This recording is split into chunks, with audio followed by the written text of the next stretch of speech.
먼저 읽도록 합시다. 시작. 평생에 자기 옆에 두고 읽어 그의 하나님 여호와 경외하기를 배우며 이 율법의 모든 말과 이 규례를 지켜 행할 것이라. 아멘. 자, 그리고 사도행전 16장 14절입니다. 사도행전 16장 14절 시작.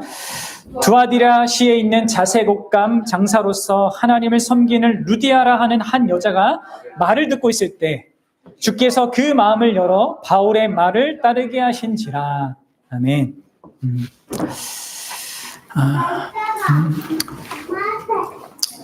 우리가 우리의 죄 때문에 마땅히 받아야 할 그 하나님의 진노와 그 저주를 피하기 위해서 하나님께서 그 피할 길을 내주십니다.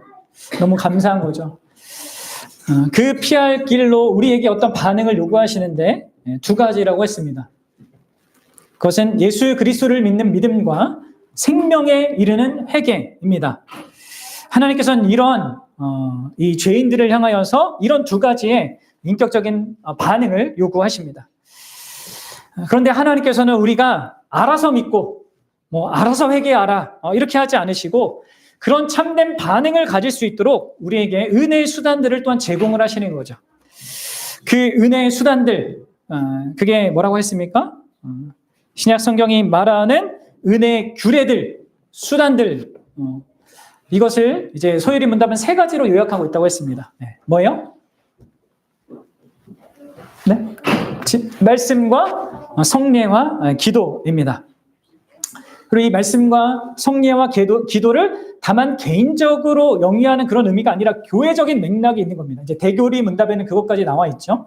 교회적으로 함께 이 말씀과 성례와 기도를 영위하는 것, 네? 이러한 것을 통하여서 우리에게 구원이 주어집니다. 구원의 은덕들이 주어집니다. 우리에게 진짜 필요하고 우리가 평생 자랑해야 될 또 이 세 가지, 네? 뭐죠? 칭의와 양자됨과 성화. 네.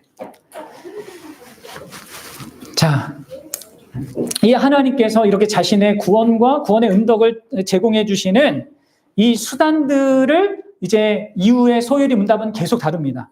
89문부터 107문까지가 이 세 가지 주요 은혜의 수단들에 대해서 나누는 겁니다. 설명하는 거예요. 조금 더 깊이 이제 다루는 것이죠. 지난 시간에는 그냥 전반적인 것을 얘기했다면 오늘부터 이제 그 세 가지를 각각 다루는 거예요. 이제 이번 주와 다음 주, 그러니까 89문과 90문은 그 말씀에 대해서 다루고요. 그 이후에서 이제 성례에 대해서 다루고, 그 다음에 기도에 대해서 다룹니다. 그렇게 하고 이제 소율이 문답이 끝나는 거예요. 자, 오늘 이제 우리가 다루게 된 이 89문과 다음 주에 쓸 90문은요, 이 하나님의 말씀인 성경이 어떻게 구원을 위해 효력 있게 되는지를 두 가지 측면에서 말해줍니다. 그래서 89문은 하나님 편에서 이 말씀을 어떻게 사용하시는가, 이게 있고요. 이제 90문은 우리 편에서 그러면 그렇게 사용하신 그 말씀을 어떤 태도와 자세로 받아야 되는가, 영위해야 되는가, 이것을 이제 나눠서 이렇게 다루는 거예요. 89문 우리 한번 읽어보도록 하겠습니다. 네, 말씀이 어떻게 구원을 위하여 효력 있게 됩니까? 하나님의 성신께서 말씀의 낭독, 특별히 강서를 효력 있는 방도로 쓰셔서 죄인을 설복하고 회개시키며 거룩함과 위로로 그들을 세워 믿음으로 구원에 이르게 합니다. 네. 저는 오늘 이렇게 소율이 문답이 얘기하는 것을요, 이런 측면으로 여러분들에게 설명하고자 합니다. 이 구원을 효력 있게 하는 주체에 대해서, 그 주체이신 하나님께서 우리를 설복한다는 그 의미를 먼저 좀 생각해 보고요. 그 다음에 그 주체 되신 하나님께서 우리를 설복하는 그 수단으로서의 이 말씀에 대해서, 그리고 그렇게 하시는 궁극적인 목적, 그것이 이제 여기에서 나타나고 있는데, 그러한 그런 구조로 여러분들하고 말씀을 좀 생각해 보고자 해요. 먼저 우리가 첫 번째로 생각해 볼 것은 하나님께서 우리를 말씀으로, 특별히 여기서는 이제 하나님의 성신이 그렇게 주된 역할을 하시는데 말씀으로 우리를 설복시킨다는 거예요. 그러면 설복이란 게 뭡니까? 설득하는 걸 의미합니다. 설득하여서 그 대상이 기꺼이 거기에 반응할 수 있게 만든다는 거예요. 이 말을 하나님께서 자신의 전능한 능력으로 사람을 강제로 이끌어서 예수를 믿게 하고 강제로 회개하지 않게 한다는 거예요. 강제로 하는 종교가 있죠. 이슬람교가 그렇게 합니다. 강압적으로 자기 종교를 믿고 또 배반할 때는 즉결 심판하는 이 강압성이 큰 종교입니다. 그러나 성경이 우리에게 계시하는 하나님은요, 창조주이고 주권자이고 그분은 분명 모든 사람을 하고자 한다면 그렇게 할 수 있는, 강제로 굴복시키게 할 만한 능력을 가지고 계신 분이 맞긴 합니다. 그러나 그렇게 하지 않는 거죠. 때로 여러분들 우리의 역사의 어떤 과거를 돌아보면 막강한 독재자들이 등장해서 자기의 능력과 지혜와 힘으로 사람들을 강제적으로 굴복시킵니다. 그리고 자기의 뜻을 따르게 한단 말이에요. 그리고 분명 하나님은 그 독재자들과 비교할 수 없을 정도의 그 능력과 지혜와 힘을 갖고 계십니다. 근데 그럼에도 불구하고 그분은 강압적으로 우리에게 믿음을 요구하거나 회개하라고 하지 않으세요. 그렇습니다. 왜요? 우리를 인격적인 존재로 만들었고, 인격적인 존재는 강압적으로 하는 거에 의해서 오래 뭘 못합니다. 네? 인격적인 존재는 자발성을 가진 것으로 오래 할 수 있어요. 뭐든. 또 그렇다고 해서 하나님께서는 우리가 알아서 믿고 또 알아서 회개하도록, 그것도 안 돼요. 우리는. 그렇죠? 그렇게 우리를 내버려 두지도 않아요. 그래서 우리 삶에 계속 간섭을 하는 겁니다. 근데 그렇게 하나님의 간섭이 어떤 섭리라는, 우리가 헤아릴 수 없는 어떤 것으로도 우리에게 있겠지만 가장 결정적인 그 수단이 이 말씀이라는 거예요. 그래서 이 말씀을 통해서 우리에게 믿으라고, 그리고 회개하라고 명령하시는 것입니다. 아까 오전에도 얘기했듯이 그냥 회개하고 그냥 믿으라가 아니라 왜 믿어야 되는지, 무엇을 믿어야 되는지, 그 믿는다는 의미가 무엇인지 이런 것들을 설명해 주죠. 하라 하더라도 왜 회개해야 되는지, 무엇을 회개해야 되는지, 회개해야 하는가, 그리고 무엇을 의지해서 회개해야 되는가, 그 회개한다는 것의 의미가 뭔가, 이런 것들을 말씀하는 가운데 우리를 계속해서 설득하신다는 거예요. 여러분들 이제 부모가 되면 다 아는 거잖아요. 우리 자녀들을 설득해서 이 밥을 골고루 잘 먹게 만들고, 또 아이들을 잘 설득해서 스스로 공부하게 만드는 게 얼마나 어려운지 알게 될 겁니다. 어떤 아이들은 이렇게 또 잘하는 애들도 있고, 이렇게 격차가 있긴 했지만, 앞으로 우리가 경험하게 될 거란 말이에요. 자기가 먹고 싶은 것만 먹으려고 하고, 공부는 절대하기 싫어하는 우리 자녀들을 설복시키는 거, 그게 어렵습니다. 이게 잘 가르치기도 해야 되지만, 간절함도 있고, 친절한 태도로 가져야 되고, 또 10번 잘해주다가 한 번 못해주면 막 기분이 확 상해서 모든 게 그냥 모든 수고가 날아가는 그런 것들을 많이 경험하게 된단 말이에요.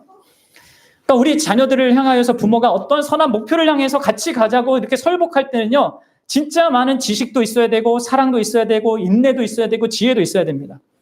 근데 이제 부모가 너무 약하니까 종종 어떻게 해결해요? 화내는 걸로 해결합니다. 그냥 명령적으로 하라고 하죠. 그게 왜 그래요? 제일 빠르니까. 그런데 여러분, 그렇게 하면 결국 어떻게 돼요? 아이들이 처음에 말을 듣다가 나중에 조금 크다 보면 말 안 듣습니다. 반항하기 시작합니다. 점점 부모와의 관계가 나빠집니다. 그래서 여러분들, 우리 부모들은 특히 하나님께서 우리를 어떻게 대하시는가를 많이 생각하고 자기가 아셔야 돼. 경험적으로 알고 누리셔야 됩니다. 하나님은요, 자기를 대적하던 이 죄인들인 우리를요, 인격적으로 또 말씀으로 계속해서 설복하셨어요. 해 오셨습니다. 지금까지. 때로는 힘든 그런 징계도 주시했지만 보통은 그분은 다 말씀 가운데서 우리를 이끄십니다. 그래서 우리의 마음에서 우러나는 그 중심으로 내가 회개하여 돌이켜야 하는구나, 예수 그리스도를 믿어야 하는구나 라는 그런 반응을 가질 수 있도록 하신다는 것이죠. 그리고 이것은 또 이미 믿는 사람에게도 동일한 방식으로 그분은 이 말씀을 통하여서 역사하십니다. 설득하는 과정을 계속 가지세요. 그런 가운데 위로도 주시고 거룩함으로 거룩함을 향하여 나아가도록 이끄시는 것이죠. 이게 여러분, 기본적으로 하나님께서 인격적인, 그분께서 우리 인생들을 대하시는 인격적인 방식이에요. 물론 때론 징계라는 것을 사용하지만 하나님의 주된 방식이 이런 인격적인 방식의 설득이다, 설복이다. 여러분, 이게 얼마나 우리에게 정말 놀라운 사실인지. 이러한 하나님이 세상 종교가 사실 어디 있습니까? 하나님께서는 하나님으로서 마땅히 우리에게 명령하실 수 있고, 우리는 명령을 들으면 마땅히 순종해야 될 피조물입니다. 근데 그럼에도 불구하고 우리를 어떤 주종관계로 대하지 않고 우리를 존중해 주시고 우리를 설득하여서 우리가 자발적으로 그의 뜻을 따를 수 있게 한다는 이 사실, 그럼 먼저 우리가 좀 이거를 생각해 봐야 돼요. 이런 하나님은 없습니다. 어떤 종교가 이런 신을 말합니까? 우리가 신을 설득시켜야 된다고 얘기하죠. 신이 나를 설득한다? 이게 말이 안 되죠. 근데 성경은 그런 하나님을 얘기하는 거고요. 그런 하나님이 있다. 이렇게 또 정리한 거예요. 그러면 이제 두 번째로 생각해 볼 것은 이 하나님께서 어떤 수단으로 우리를 설복시키는가. 뭐요? 뭐 과자를 많이 사주거나 뭐 이런 방식으로 우리 이런 게 아니라 소요리 문답이 뭐라고 합니까? 다시 한번 보십시오. 하나님의 성신께서 말씀의 낭독, 특별히 강서를 효력 있는 방도로 쓰셔서 두 가지입니다. 뭐예요? 하나는 여러분들 잘 들으세요. 하나는 성경 읽기예요. 그리고 다른 하나는 설교 듣기입니다. 이 두 가지를 통하여서 하나님께서는 우리를 계속해서 설득하십니다. 우리를 설복하십니다. 하나는 뭐라고요? 성경 읽기고 다른 하나는 설교 듣기입니다. 자, 먼저 우리 위에 조금만 조금만 조용히 놀아줘. 자, 먼저 성경 읽는 거를 생각해 봅시다. 자, 여러분들 이 두 가지를 같이 갖고 있어요. 신자는 같이 갖고 있어야 됩니다. 성경을 읽는 것과 설교를 듣는 것, 이게 함께 구원의 수단이라는 것을 잘 아셔야 돼요. 하나님은 이 성경을 하나님 자신의 말씀으로 주셨고 그것을 우리가 읽도록 뜻하셨습니다. 오늘 오전에 하나님의 뜻에 대해서 배웠잖아요. 하나님이 우리가 성경을 읽기를 뜻하셔요. 원하셔요. 그게 어디 나와 있어요? 우리 신명기 17장 19절 한번 다시 봅시다. 시작. 평생에 자기 옆에 두고 읽어서. 우리는요, 평생에 자기 옆에 두고 읽어야 돼, 성경을. 물론 여러분, 이 맥락은, 이제 왕이 그래야 된다는 얘기예요. 앞으로 이스라엘에 세워질 왕은 반드시 평생에 자기 옆에 성경을 두고 읽어야 된다. 그때 당시에는 여러분들, 우리 책이 없잖아요. 왕한테만 있는 거예요. 왕과 그런 제사장, 그런 데만 있는 겁니다. 근데 이제 신약의 맥락에서는 뭐예요? 우리는 다 뭐예요? 왕 같은 제사장 아닙니까? 그렇죠? 우리 모두는 이 말씀에 적용되는 사람들, 옆에 두고 항상 읽어야 할 대상입니다. 자, 또, 시편 1편과 2편, 1편 1절과 2절 한번 보십시오. 이게 또 하나님의 모든 하나님의 자녀들이 이런 상태, 복 있는 상태가 되기를 원하시잖아요. 뭐라고 해요? 복 있는 사람은 악인들의 꾀를 따르지 아니하며 죄인들의 길에 서지 아니하며 오만한 자들의 자리에 앉지 아니하고 뭐요? 오직 여호와 율법을 즐거워하여 그 율법을 주야로 묵상하는도다. 그러니까 읽는 것을 계속해서 잘 생각하고 고민하고 그 안에서 나의 삶을 바라보고 내가 가고 있는 길을 그 주의 깊게 볼 수 있는 그런 묵상하는 것까지, 이것은요 계속해서 신자가 가져야 될 모습인 것입니다. 초반에 어떤 한 지체가 저에게 목사가 설교하면 되지 뭐 내가 왜 성경을 읽는가 이렇게 저한테 따지면서 물은 적이 있습니다. 여러분들, 성경을 읽는 것은 죄인이 구원을 위해서도 필요할 뿐만 아니라 구원받은 모든 사람들이 이 구원 안에서 자라가기 위해서도 반드시 필요한 하나님이 정하신 겁니다. 하나님은 모든 믿는 자들에게 성경 읽기를 요구하시고요. 적어도 세 가지 맥락에서, 세 가지의 그 컨텍스트에서 이 성경을 읽도록 명령하세요. 세 가지 맥락이 뭐냐? 하나는 교회적으로 성경을 읽어야 됩니다. 우리는. 그리고 두 번째로 가정 안에서 성경을 읽어야 돼요. 그리고 세 번째로 개인적으로 읽어야 돼요. 자, 보십시오. 우리 먼저 공동체적 성경 읽기. 저희가 수요일날 공동체적으로 성경 읽기 하는 이유가 여기 있어요. 신명기 31장 11절과 13절. 같이 읽어봅시다. 시작. 온 이스라엘이 내 하나님 여호와 앞 그가 택하신 곳에 모일 때 이 율법을 낭독하여 온 이스라엘에게 듣게 할지니 곧 백성의 남녀와 어린이와 내 성읍 앞에 거류하는 타국인들을 모으고 그들에게 듣고 배우고 내 하나님 여호와를 경외하며 이 율법의 모든 말씀을 지켜 행하고 또 너희가 요단을 건너가서 차지할 땅에 거주할 동안에 이 말씀을 알지 못하는 그들의 자녀에게 듣고 내 하나님 여호와 경외하기를 배우게 할지니라. 아멘. 여기 이제 공동체적으로 이스라엘 백성 전체적으로 이 함께 성경을 읽는 것과 함께 13절에는 가정 안에서 자녀들에게 성경을 읽어야 된다는 것을 이렇게 같이 말하고 있습니다. 그러니까 여러분들, 특히 부모님들은 진짜 잘 생각하셔야 됩니다. 자녀들에게 먹을 것, 입을 것, 온갖 저들이 기뻐하고 좋아하는 것을 다 해주면서 저들에게 절대적으로 필요한 이 성경 읽기와 성경 가르치는 이 일을 등한시하는 그 부모는 하나님의 뜻을 따르고 있는 부모가 아니에요. 그래서 부모님들 잘 기억하셔야 돼요. 그렇다고 강압적으로 성경 읽기를 요구해서는 안 되고, 자기가 먼저 기쁨으로 성경을 읽어야 되고 자녀들이 기쁨으로 성경을 읽을 수 있도록 여러분들 창의적인 방법을 발굴하셔야 됩니다. 우리 믿음의 선배들의 글도 참고하고 유튜브도 참고해서 자녀들을 어떻게 하면 성경을 잘 읽힐 수 있을까, 이런 것들을 구하면서 하셔야 됩니다. 부모에게 가장 중요한 거예요.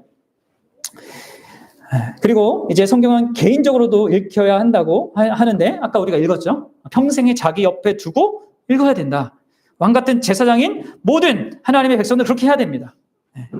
그래서 여러분들 이렇게 세 가지 맥락에서 우리는 성경을 골고루 많이 읽어야 됩니다. 교회적으로도 읽고, 가정 안에서도 읽고, 개인적으로도 읽어야 됩니다. 여러분들, 하나님은 우리를 이 한 책의 사람이 되도록 구원하셨어요. 이 한 책의 사람으로 살아가도록 구원하신 겁니다.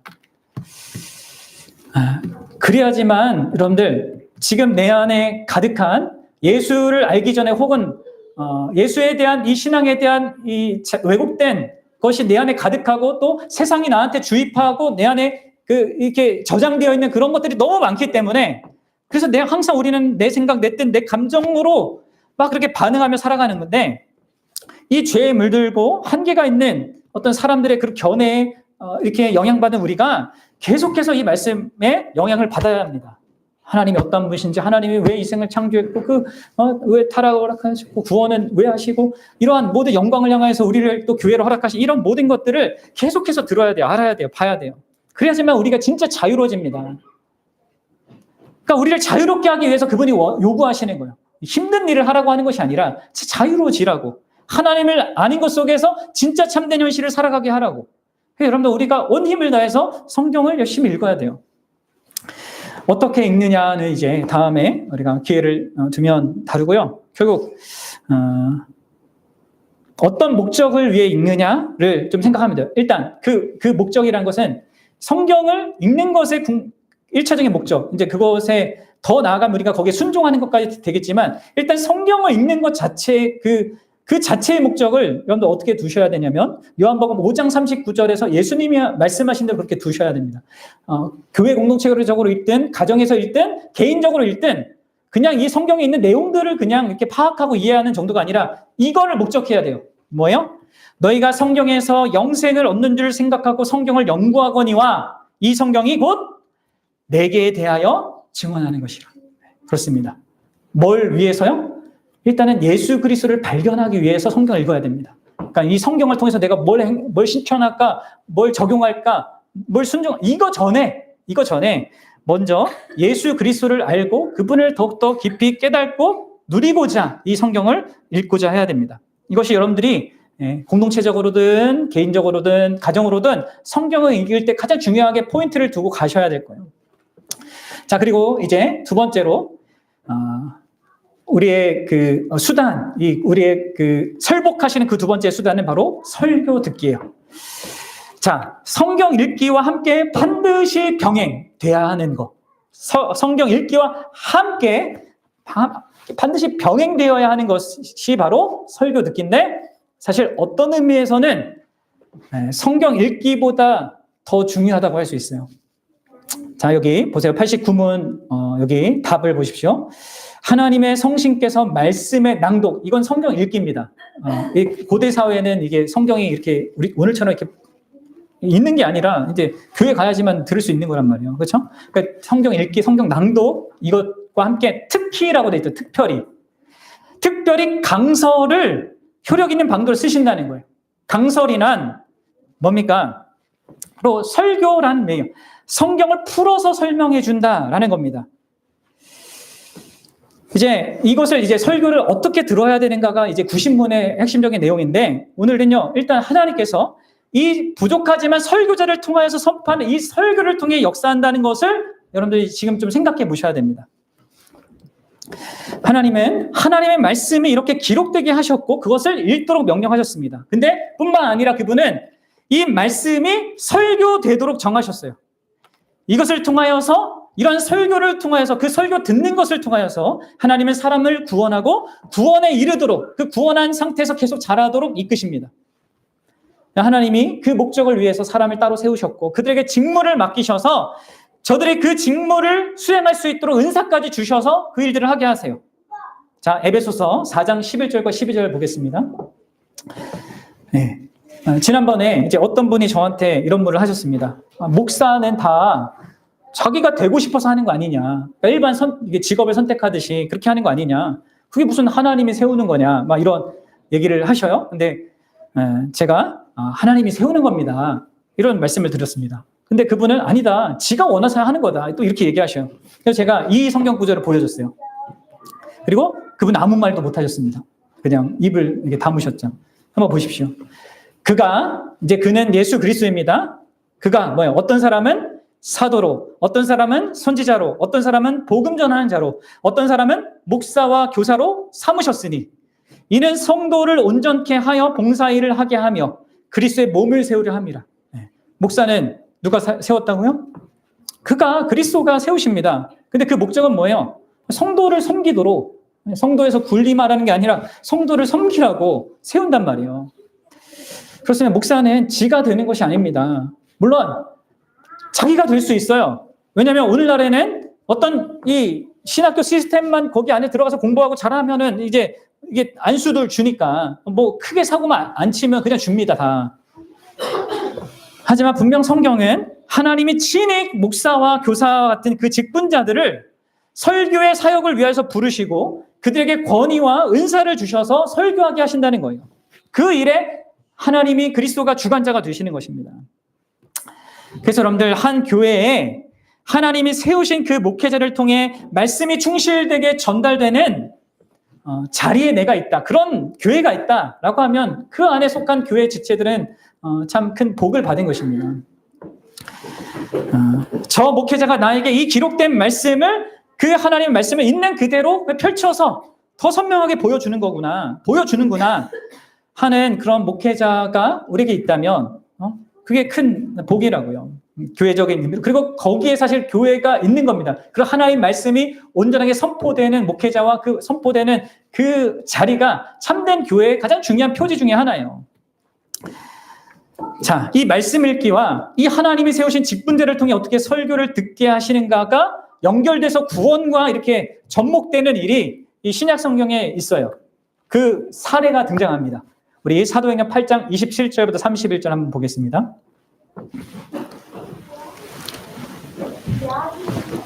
자, 한번 읽어볼게요.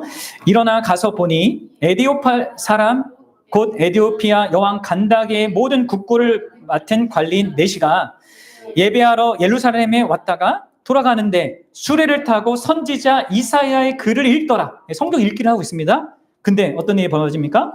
성령이 빌립더러 이르시되 이 수레로 가까이 나아가라 하시거늘 빌립이 달려가 선지자 이사야의 글을 읽는 것을 듣고 말하되 읽는 것을 깨닫느냐? 대답하되 지도해 주는 사람이 없으니 어찌 깨달을 수 있느냐 하고 빌립을 청하여 수레에 올라 같이 앉으라 하시니. 네.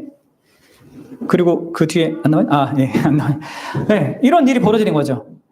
혼자 성경 읽기를 하고 있는 그 넷이, 에디오피아 넷이가 있고 성령께서 빌립을 말씀하셔서 이에게 찾아가서 그가 읽는 것을 깨닫도록 도와주라 하십니다.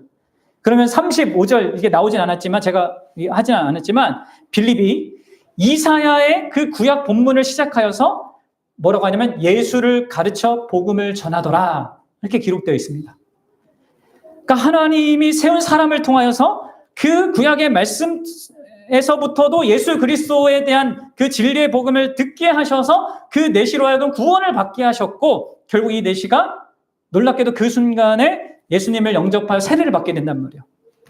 여러분들 하나님께서는 이렇게 사람을 세우셔서 그 사람이 많은 한계와 연약함을 갖고 있어도 그 사람을 세우셔서 그렇게 하나님의 말씀을 전하게 하십니다. 이것은 구약에도 그렇게 했고요. 신약 시대 때도 그렇게 했습니다.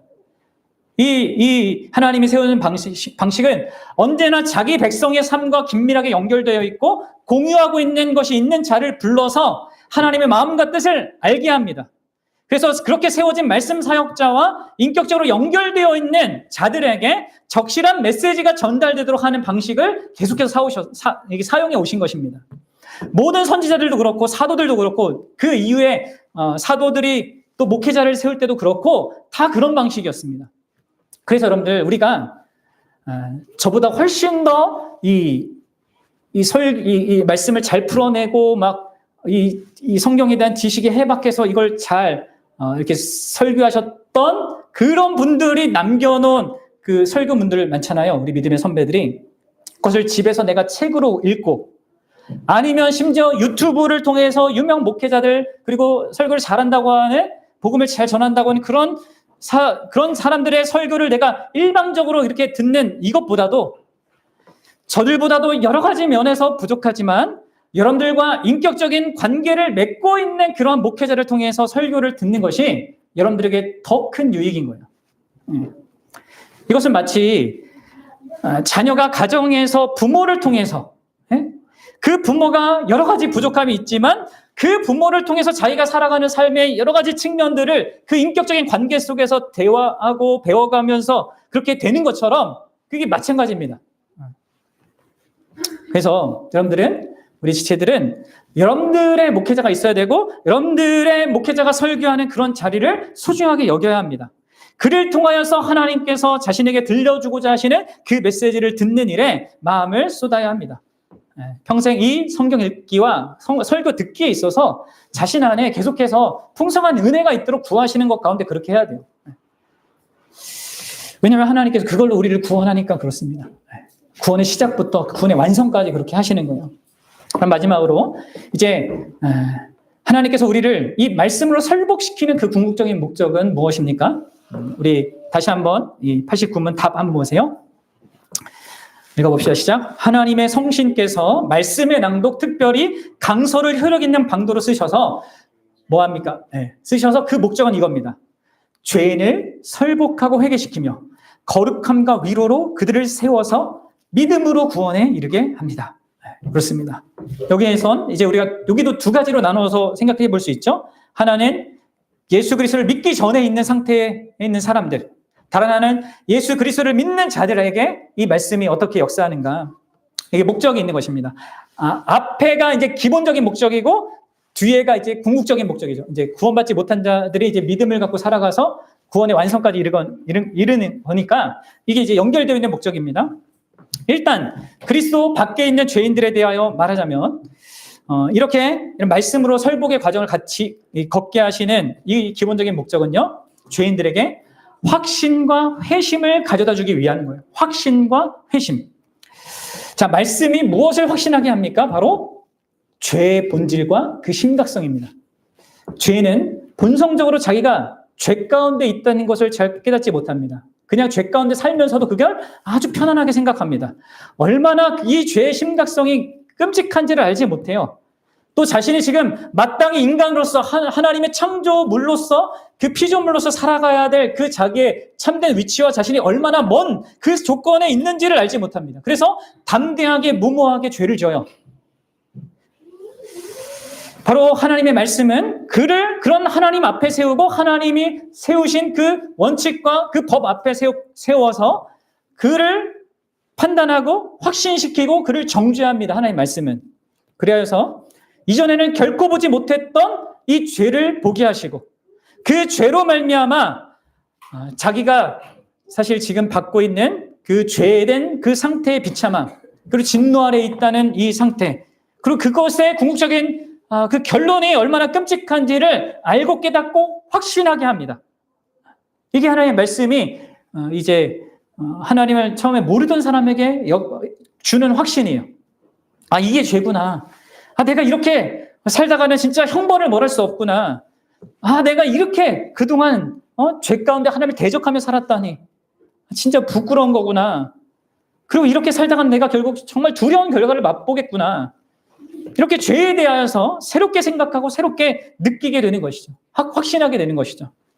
그러면서 동시에 하나님에 대한 어떤 확신도 갖게 되는 것이죠.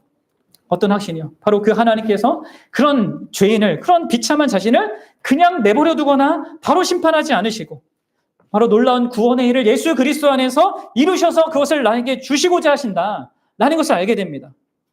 그래서 여러분들 이 말씀을 듣는 자는 참되고 살아계신 하나님에 대하여서 그분의 사랑에 대하여서 확신을 갖게 돼요. 그리고 결국 그 말씀은 죄인을 확신시킬 뿐만 아니라 결국 회심으로 마음을 돌이키는 대로 이런 조건에 있는 나에게도 구원받을 길이 있고 하나님께서 그 구원의 길로 예수 그리스도를 내어주셨기에 내가 그분을 믿기만 하면 되는구나 라고 하는 것을 알게 하셔서 죄를 회개하고 믿음으로 고백하여 이 하나님께로 나아가게 하는 그 회심을 이렇게 이루는 게 바로 이 설교의 1차적인 목적인 것입니다. 그리고 이제 이 하나님의 그 복음 설교, 이 설교는 하나님이 지정하신 이 설교자를 통해 들려지는 하나님의 말씀은 이제 구원받은 자들을 위하여서 궁극적인 목적을 이루는 데 사용되는데 그것은 바로 뭡니까? 구원받은 자들이 거룩한 삶을 향하여 나아가도록 격려하고 위로로 그들을 세워서 참된 구원에 이르게 하는 것입니다. 거룩한 삶. 곧 하나님의 형상의 참된 회복. 달리 얘기하면 예수 그리스도를 닮는 그 모습. 본래 하나님께서 사람을 자기 형상대로 창조하지 않았습니까? 이 땅 위에서 마땅히 그 형상답게 해야 할 일을 충실하게 해서 자기 달려갈 길을 다 가고 마침내 영원한 안식에 이르도록 하나님은 사실 사람을 창조했어요. 그런데 인류의 대표인 그 아담이 타락하여서 그 안식을 잃어버렸습니다. 또 하나님의 형상이 거의 망가져서 우리 인간의 이제 상태는 땅 위에서 마땅히 행해야 할 일을 충실히 하지 못하고 달려갈 길을 달려가지 못하는 그 상태가 되었습니다. 항상 눈에 보이는 것만 현실의 전부로 알고 세상의 악과 고통에 그리고 자기의 죄에 의하여서 항상 고나고 지친 상태 그리고 소망 없는 상태, 죽음의 결론인 상태 그런 자들을 하나님께서 이제 예수 그리스도 안에서 자신의 성령과 말씀으로 구원하셔서 죄로 말미암아 타락한 그 상태에서 이제 회복해 가시는 거죠. 원래 하나님께서 사람을 지으셨을 때 뜻하신 그 참된 하나님의 형상을 반영하는 그 인간으로서의 그 모습 그리고 영원한 안식에 이르도록 우리의 영혼 가운데 참된 소성을 주시는 것입니다. 그래서 이제 신자는 이 말씀 안에서 자기의 그 달려갈 길, 그 제 길, 바른 길에 서서 그 길을 끝까지 잘 달려갈 수 있게 되는 그런 조건을 갖게 되는데 그게 뭐예요? 말씀에서 시작되고 말씀에 의하여서 계속되는 것입니다. 그리고 말씀에 의하여서 특별히 선포되어지는 이 설교를 통해서 완성되는 거예요. 여기서 위로가 언급된 것은 그렇게 달려갈 그 길이 쉽지 않은 길이기 때문에 그렇습니다. 많은 악과 고통의 현실, 슬픔의 현실이 있기 때문이죠. 자기 안에 죄가 여전히 잔존하고 있고 사단이 이 모든 것들을 사용하고 있기 때문에 그러나 이 하나님의 말씀이 이런 모든 것을 넉넉하게 이기고 나아갈 그런 힘과 활력소가 된다는 것입니다. 그래서 상황을 올바르게 바라볼 수 있게 하시고 하나님의 약속과 교훈을 우리를 이렇게 알게 하셔서 그 상황에 적합하고 적절한 행동과 선택할 수 있도록 우리를 도우시는 것이죠. 그래서 계속해서 힘있게 이 인생길을 하나님이 허락하신 동안에 나아갈 수 있게 하는 거예요. 여러분들 결론을 맺겠습니다.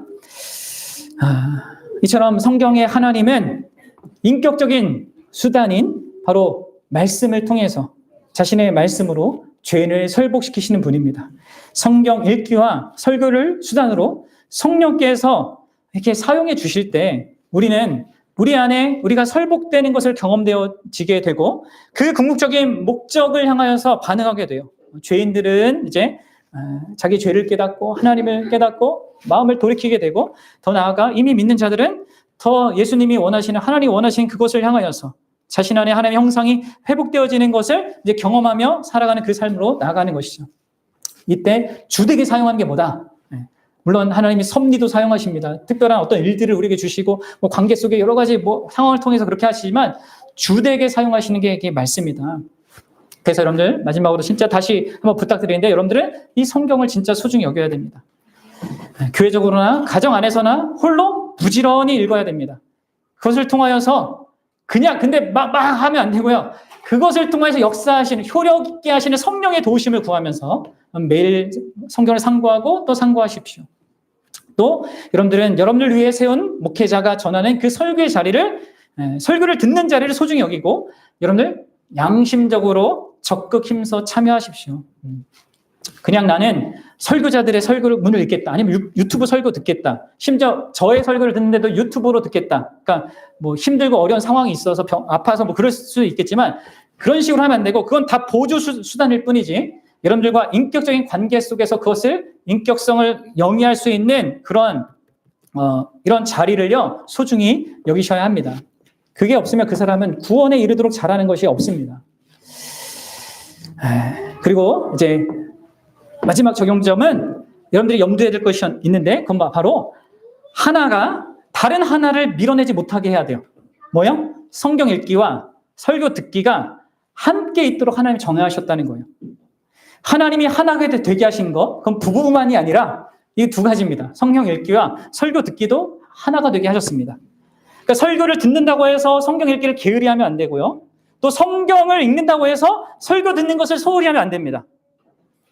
목회자가 바르게 설교하면 여러분들은 반드시 성경 읽기를 원하게 될 겁니다. 더 성경을 읽을 겁니다. 또 여러분들 성경을 더 읽다 보다 더 열심히 읽으면 여러분들은 설교를 또한 찾게 될 것입니다. 그게 바른 신자의 반응이에요. 성경 읽기는 성경 읽기에 대한 사랑은 설교 듣기에 대한 사랑을 불러일으키고 설교 듣기에 대한 사랑은 성경 읽기에 대한 사랑을 또한 불러일으킵니다. 그렇지 않으면 우리는 헛되게 읽고 있는 거고 헛되게 설교를 듣고 있는 거예요. 아시겠죠? 마지막으로 계속 마지막이네요. 이 무엇보다도 이렇게 하면서 아까도 제가 말씀드렸듯이 이것을 효력 있게 하시는 성령 하나님의 도우심을 구하는 거. 그리고 그분은 진짜 기꺼이 그렇게 하시고자 하고 그 도우심 가운데 그런 모든 것이 나에게 진짜 유익이 될 것을 믿으셔야 합니다. 그런 것 가운데 도움을 구하십시오. 저희 여러분들이 그럴 수 있기 바라요. 아시겠죠? 우리 함께 찬양하고 기도